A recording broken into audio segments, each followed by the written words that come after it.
Good evening friends, कैसे आप लोग। एग्ज़ाम जैसे जैसे नज़दीक आता जा रहा है आपकी धड़कनें तेज़ होती जा रही हैं। आखिर ऐसा क्यों?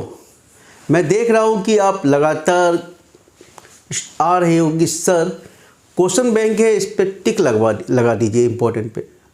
तो मैं आपको बताना चाहूँगा कि आपको किस प्रकार से स्टडी करनी है और क्वेश्चन बैंक का इम्पोर्टेंस कहाँ है आपके लिए। ठीक है, देखिए आपको किस प्रकार से स्टडी करनी है। पहले तो ये देखिए कि आपको क्वेश्चन बैंक का जो यूज करना है किस प्रकार से करना है। ठीक है, देखिए पहली बात तो फर्स्ट ईयर के स्टूडेंट, जो फर्स्ट ईयर के स्टूडेंट हैं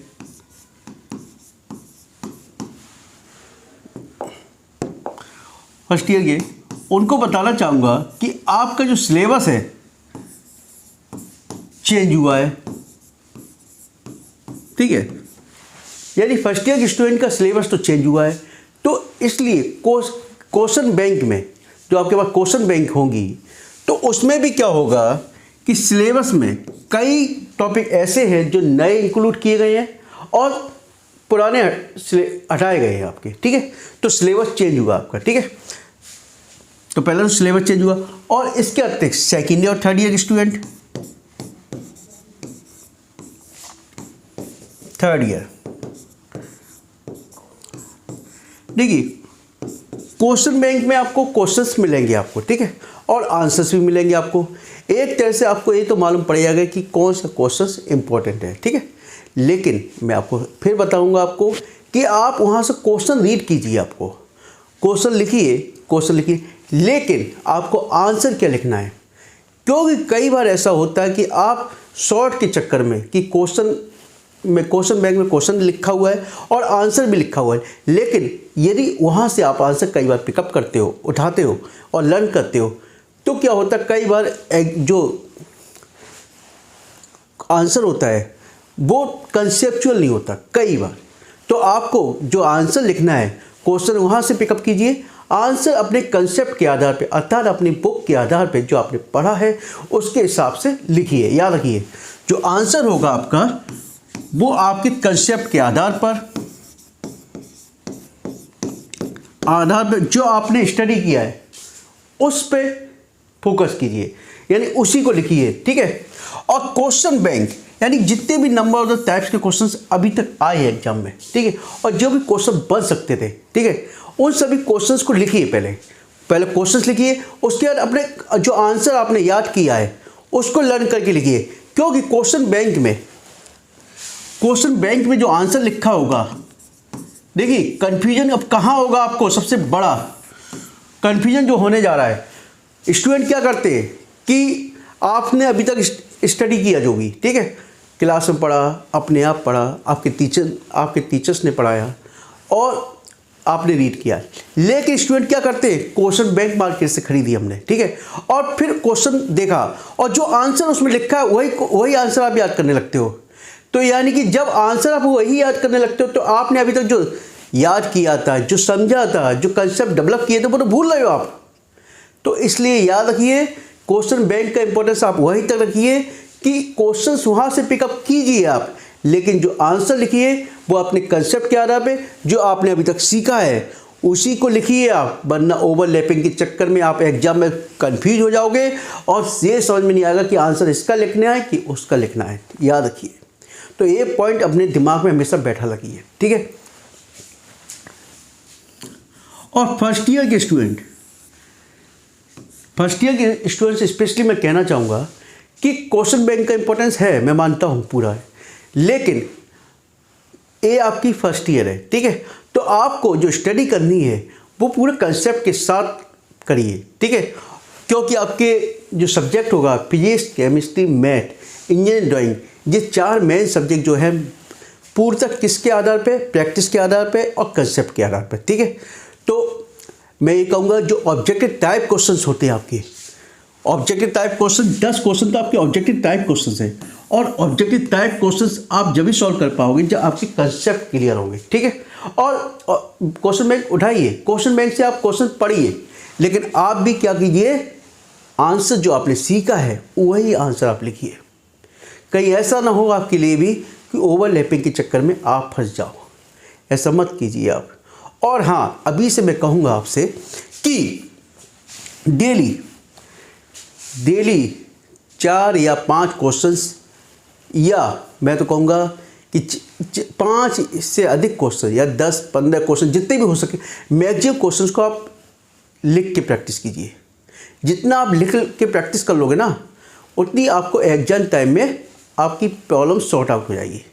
यानी आपको कोई जरूरत भी नहीं पड़ेगी, आपको पता भी नहीं चलेगा, कोई बर्डन, कोई प्रेशर नहीं होगा आपके पास कि हम प्रेशर लेके एग्जाम को दें, क्योंकि आप पहले ही प्रैक्टिस कर चुके होंगे आंसर लिखने की। सबसे इम्पोर्टेंट बात अब मैं जो बताने जा रहा हूँ कि एग्ज़ाम है आपका कल, ये सोच के चलिए कल मेरा एग्ज़ाम है, और एग्ज़ाम से एक दिन पहले आप तभी बेफिक्र हो पाओगे जब आपने पूरी प्रैक्टिस अच्छी तरह से कर रखी है। याद रखिए, यानी कि आपके एग्ज़ाम यदि कल है तो आप यदि शाम के आसान यानी कि पीस माइंड से सोना चाहते हो तो बड़ा अच्छा तरीका है कि अभी से आप प्रैक्टिस करोगे उस सब्जेक्ट की, और इस तरीके से उनको रिकॉल करोगे, रिवीजन करोगे कि मैक्सिमम 4 आवर, यानी कि मैक्सिमम 4 आवर में आपका वो है रिवीजन हो जाए, सिलेबस आपका पूरा 4 घंटे में रिवीजन हो जाए। याद रखिए, ये तभी पॉसिबल होगा कि अब जो आपके पास है 20 दिन, उसमें कंटिन्यूटी के साथ, डेडिकेशन विद ऑनेस्टी के साथ उसमें लग जाइए, क्योंकि ये 20 दिन आपके लिए सबसे इम्पोर्टेंट है। तो याद रखिए कि देखिए, यदि इन 20 दिन की मेहनत आप कर लोगे ना, तो ये मान लीजिए ना बैक की टेंशन, ना फेल की टेंशन, किसी बात की कोई टेंशन नहीं है। कहते हैं ना, जीवन में एक बार मेहनत करनी है। इसी प्रकार से सेमेस्टर में, यानी कि आपको एग्ज़ाम में एक बार मेहनत करनी है। यदि जम के एक बार मेहनत कर लो तो आप सक्सेस। और भी यदि कोई डाउट्स है तो कृपया कमेंट्स में लिख कर मुझसे पूछ सकते हैं। और मैं आपको स्पेशली बताना चाहूँगा कि मैंने आप ही सभी छात्रों की वेलफेयर के लिए फिजिक्स और मैथमेटिक्स पढ़ाना स्टार्ट किया है, और फिजिक्स की लगभग 5 यूनिट में कंप्लीट करा चुका हूँ। प्ले लिस्ट में जाकर सीक्वेंस से मैंने सारी प्ले लिस्ट में सारे वीडियो अपलोड कर दी गई है। हाँ, अब मैं जो वीडियो अपलोड करूँगा वो आपके न्यूमेरिकल बेसिस होंगे, क्योंकि अब जो मैं कराने जा रहा हूँ, और हर चैप्टर का एक ही वीडियो रहेगा, और उसमें आपके फॉर्मूले रहेंगे। फॉर्मूले के साथ साथ जो इम्पोर्टेंस 1 लाइनर क्वेश्चन से या MCQ क्वेश्चन से बन सकते हैं वह भी रहेंगे। इसके अतिरिक्त जो भी न्यूमेरिकल प्रॉब्लम्स होगी, एक वीडियो के अंतर्गत पूरे चैप्टर्स को कवर करने की कोशिश करूँगा मैं, ठीक है।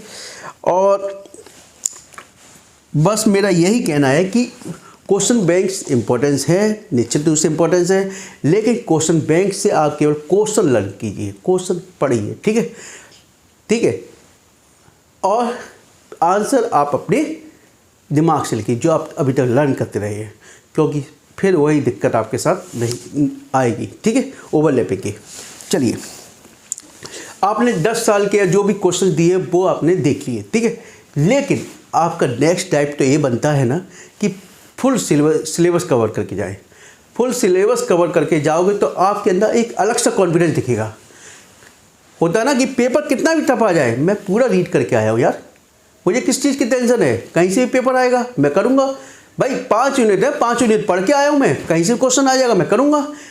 स्टूडेंट कहाँ धोखा खा जाते हैं, टिक लगा लेते हैं 3 यूनिट इंपॉर्टेंट है यार, 3 यूनिट को कंप्लीट कर लेंगे हम, इसी से काम हो जाएगा हमारा। लेकिन कभी ऐसा नहीं होता। कि कई बार ऐसा होता है कि पता चला 3 यूनिट आप रीड करके गए और अगली 2 यूनिट से क्वेश्चन पूरा पूछ लिए गए, फिर आप कहते हो कि सर आउट ऑफ प्रोसेस। ऐसा नहीं होता बेटा, आपको स्टडी करनी है, आपको फुल सिलेबस कवर करके जाना है। हाँ, यदि मानते हैं कि 1% आप कोई टॉपिक छोड़ के जा रहे हो, लेकिन तब भी आप कोशिश कीजिए उसको थोड़ा सा एक नज़र मार के जाइए कि बाई चांस यदि क्वेश्चन वो आ गया तो करके तो आओगे आप, छोड़ के नहीं आना। आपको याद रखिए, आपको एग्ज़ाम में क्वेश्चन छोड़ के नहीं आना है, क्वेश्चन लिख के आना है। और इससे पहले वाले वीडियो में मैंने बताया था आपको एग्ज़ाम में किस प्रकार से लिखना है, किस प्रकार से उसकी प्रिपरेशन करनी है, ठीक है। Okay, thank you.